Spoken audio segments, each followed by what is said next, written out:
Hello everyone, my name is Garima Bothra and my topic for discussion today is suicides in India. In June, Bollywood actor Sushant Singh Rajput committed suicide. Although there have been a lot of controversies on whether it was really a suicide, however, this incident raised several questions on mental health and being of individuals. Unemployment is at its peak. And with COVID 19 spread across the country, there have been cases where people died of fear of illness and fear of death. Therefore, there has been increase in number of vulnerable people since the lockdown started. So this brings us to the question that is the legal system aid to these people? Usually, mental health is of different types like bipolar disorders, schizophrenia, etc. But my discussion will be limited to anxiety disorders. So let's talk about Mental Health Care Act 2017. This act was enacted to improve mental health care in the country. In Navjit Singh Johar versus Union of India, the Supreme Court stated that illness is not something which is determined in conformity with regular norms of the society. Mental illness standards need to be kept in balance with the international norms and globally accepted standards.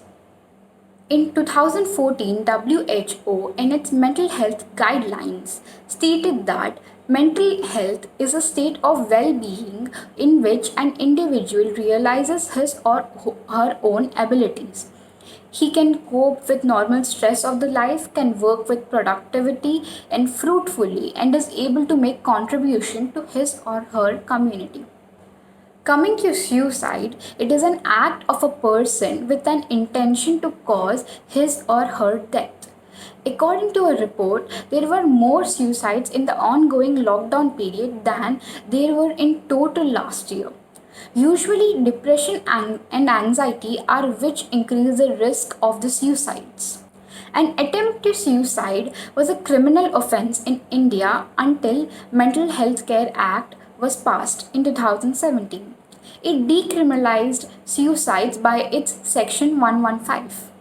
By clause 2 of the same section, it is a duty of the appropriate government to provide care, treatment, rehabilitation to a person who attempted suicide. The medical professionals, whenever there is such a case, need to follow certain steps.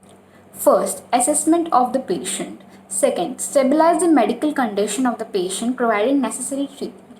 Third, registration of such cases. Fourth, making a diagnosis and giving psychiatric referral basing on the severity of stress which led to the suicide. Fifth, informing the patient regarding Section 115 of the Mental Health Care Act and inquire about other provisions related to suicide like 108, 109, and 116 of IPC. Sixth, discharge the necessary medical, surgical, and psychiatric procedures.